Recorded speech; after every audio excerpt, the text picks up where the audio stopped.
isn't it? I don't know which benefit I like the most. Hundreds of thousands of dead Iraqis, thousands of dead and maimed US troops, the emergence of ISIS, an international migrant crisis, or the literal reintroduction of slavery. Take your pick. And based on what? A chemical weapons attack that Assad had no motivation whatsoever for carrying out. An incident which hasn't even been properly investigated by anyone. We're going to start World War III over that. So Assad was on the verge of victory, and he just decided to bring on global condemnation and coalition airstrikes for the hell of it, for shits and giggles. Do you think we were born yesterday? Well, you see, I was winning the war against ISIS and al-Nusra, but then I decided to order an illogical chemical attack to turn the whole world against me because everything was just going too well for me. I mean, at least last year's airstrike was based on solid evidence that Assad carried out a chemical weapons attack, so why not now? Oh no, that's right, Mattis had to admit nearly a year later there was no evidence he did. Virtually every major war in living memory has been started on false pretenses. But fuck it, let's just bomb Syria anyway, right? I mean, we're always so consistent in intervening when Middle Eastern dictatorships kill children, aren't we? Apart from when Saudi Arabia does it on a regular basis and no one gives a shit. Oh, my mistake, we do give a shit because all those cluster bombs they're dropping on Yemeni kids,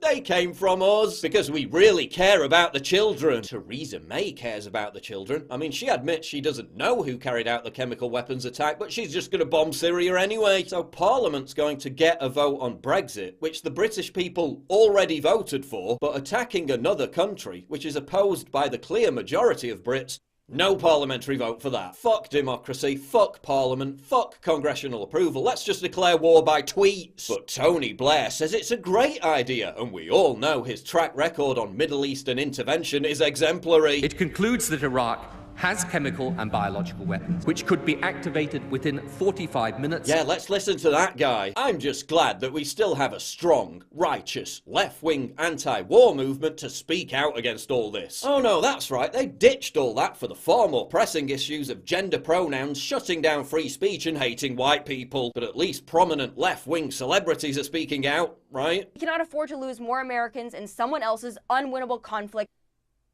Oh. But at least liberal comedians like Stephen Colbert, who used their talents to mock the disastrous occupation of Iraq, are being vocal, right? Oh no, he's too busy making fun of Tucker Carlson for stealing his bit about pandas. And yet, of course, Trump's doing this to distract from the Mueller investigation, to posture as being tough with Putin. Just like Bill Clinton bombed Serbia to distract from Monica's BJ in the Oval Office. Trump is going to war with Russia to prove he's not a Russian agent. 4D chess. So I hope all you clowns are happy that your fevered hysteria about Russian collusion has brought us to the brink of war. Well done, idiots. Oh, and all this just happened to unfold in the same week that Mr. Regime Change John Bolton became Trump's national security advisor. Just a coincidence. Also, just a coincidence that China recently issued the gold-backed yuan to compete against the petrodollar. Russia and China are currently enjoying the best relations ever, meaning the US deep state now needs a pipeline through Syria to compete with Russia for European gas and oil. The last two countries to introduce a currency to compete with the petrodollar: Iraq and Libya. And we all know what happened to them. Again, just a coincidence. It's time to assassinate Assad. Assassinating Middle Eastern dictators. What could possibly go wrong? We came, we saw, he died.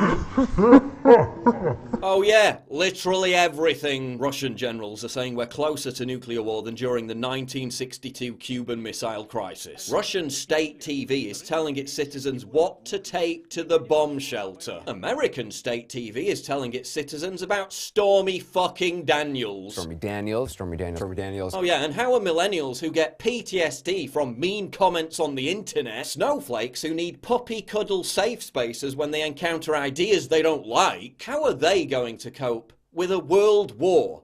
How's that going to work out? Oh, but it's just going to be a little symbolic airstrike like last year, just a little tiny one. No, from everything they're saying, it's not going to be a single target airstrike. It's going to be a massive bombardment. So we're literally acting as ISIS's air force in decimating the armed forces of a secular government that is fighting Islamic jihadists, in support of jihadist rebels who literally round up child hostages and parade them around in cages, in support of the very rebels who themselves used chlorine gas against the Kurds. And we're told we have to do it because it's the moral thing to do. Give me a fucking break. Look at these Syrians in Douma, where the alleged chemical weapons attack took place, after they were liberated from Islamic jihadists by the Syrian army. I mean, they look incredibly unhappy. We better bomb them to make them feel better. I'm just thankful that the integration of Muslim migrants is going really well in Europe, because there'll be millions more on the way after this. And what's the plan for Syria when the regime collapses? Who's going to fill the vacuum? Is anyone asking these questions? And why would Assad do that, given the certainty it would hurt his own interests?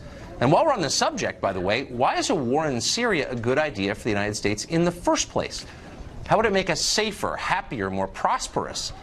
Those seem like reasonable questions to us. In fact, the exact questions you'd want your policymakers to ask. But no, they're not asking them, and they're offended to hear them. Here's a question for Trump supporters who also support this attack. Does it concern you that you're on the same side as Democrats, the establishment left, the legacy media, the deep state, the military-industrial complex, and the neocons? Because if it doesn't, you've lost your frigging minds. Be prepared. There is a small chance that our horrendous leadership could unknowingly lead us into World War III. Who said that?